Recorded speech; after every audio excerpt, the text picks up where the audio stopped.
and the rest of the heathens for what they did, but then you had to look at yourself and your transgression. Okay? You can't be mad at the Most High for doing what he did to you because it's a correction. Alright? If you, just like you a kid and you do something and you get whooped, you can't be mad because the whooping is for you to know what correction is, you know? That's the Most High's whipping stick. You know, he put them enemies on us for us to get our minds right and to learn how to act, man. Learn how to put ourselves in a position that we can rule the world. You know, in the mindset that we weren't being able to rule anything because we couldn't even control ourselves. So how do you figure the Most High is going to put all of that wonderful stuff on us if we can't even control our way we at?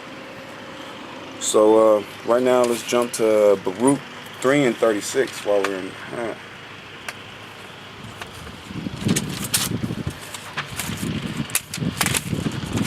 Baruch.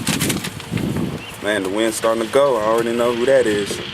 And this is Baruch 3 and 36, and he reads, "He hath found out of all to know knowledge, and hath given unto Jacob his servant, and Israel his beloved."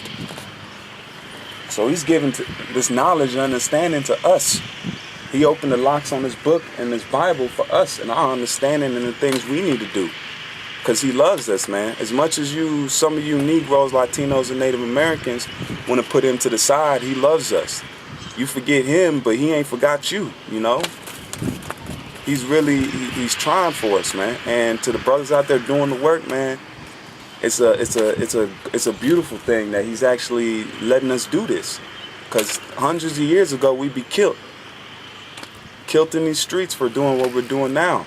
You know, telling this man he's going down and prophesying out there. You know, we're trying to fill great shoes here. You know, the great men of the Lord that's been before us they've done the exceedingly great job. You know, the men that have given their lives for this, man. So all we got to do is just say what they have said in these prophecies and go out there and do the work, man. Because this is the whole reason we're here and created, is to do this work for the Most High. All right. So let me jump to Isaiah 41 and 8 as a little precept to that.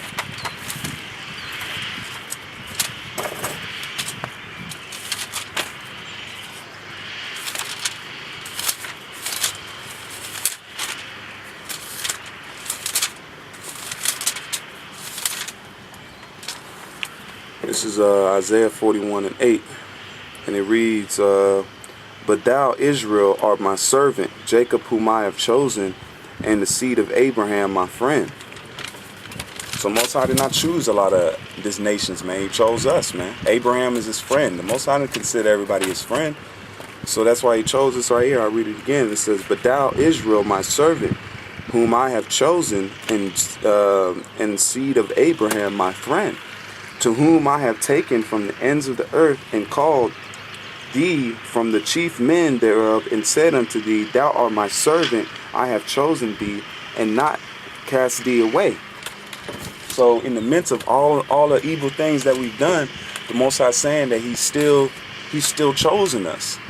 Out of all these creations of his, if you want to see the glory of the Most High, you can look in the earth, you can look in the sea, you can look in space.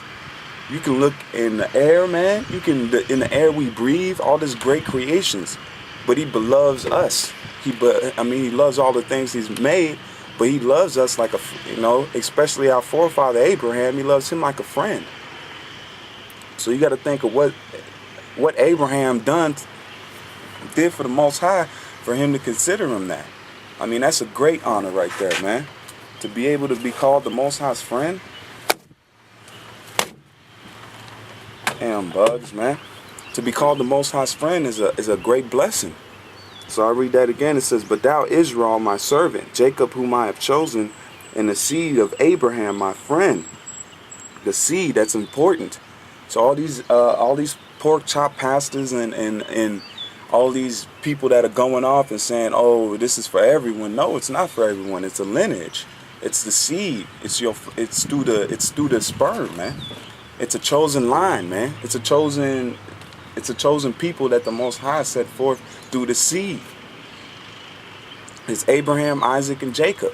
And Jacob is the progenitor of the 12 tribes of Israel. So he chose us as, you know, as a whole, but he chose it through the seed line. So that's why they want to go and say, oh, it doesn't matter, color doesn't matter. I mean, because then that gives them room. That gives them a little breathing room to try to slide up in there, but the Most High's not having it. And it says, fear thou not, for I am with thee. Be not dismayed. Be not dismayed. Fear not, for I am with thee. Be not dismayed, for I am thy power. I will strengthen thee. Yea, I will help thee. Yea, I will uphold thee with the right hand of my righteousness. You know, the Most High is going to hold us through this. I mean, yeah, we went through slavery, but if it was up to them, man, they would have killed us all off. There'd be no seed. There would be none of us left.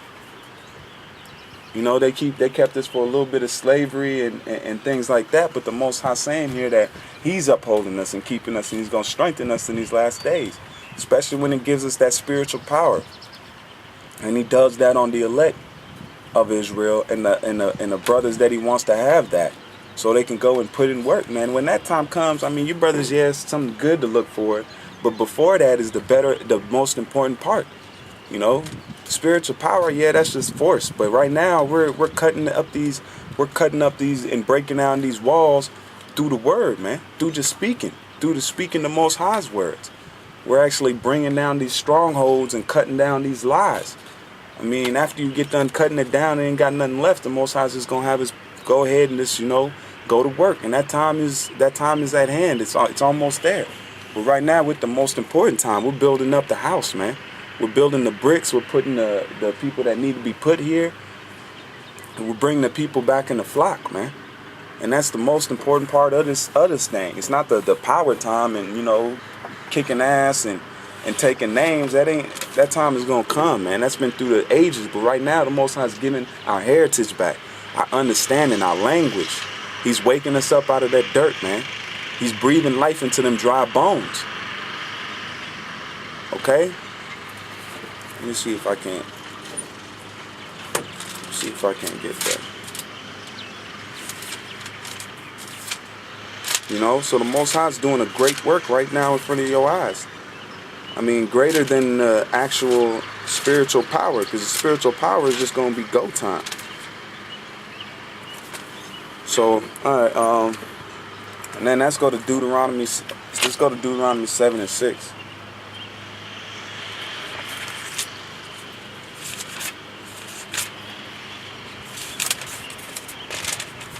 Deuteronomy 7 and 6, and it reads, I'll start at 5, and it reads, but thus shall ye deal with them, ye shall destroy their slack. Let's go to 6. We'll start at 6. For thou art an holy people unto the Lord thy power. The Lord thy power hath chosen thee to be a special people unto himself. All right, that's not equality. That's not. I mean, that's racism. What they call it today. That's the Most High setting us apart from everybody else, and putting His spirit and His pretty much His what He is. That's what we are. We're extension of the Most High, as a special people unto Himself. He's gonna find His name because these other nations have gods and have their philosophies they follow, and the Most High is with them doing that. But the thing He's not with is us going off. He's not with us worshiping other gods, which are not gods at all, and for us putting our faith in the other things, man, and loving other things and idolatry and sinning. He didn't give these law statutes to everybody. He don't care if these heathens eat all the pork they want, man. Let them eat all the pork and stuff they want, man. And when the kingdom comes, it ain't gonna happen. But He does not give His laws and statutes to the whole world. He didn't do that. He put that in us, man. Through Moses, He gave that to us. These 600 odd some laws, statutes, and commandments, you know, He's given to us, man. He's given to us as a people so we can be separate from everybody else. But through our ignorance, we want to be the same, man. We want to be the same.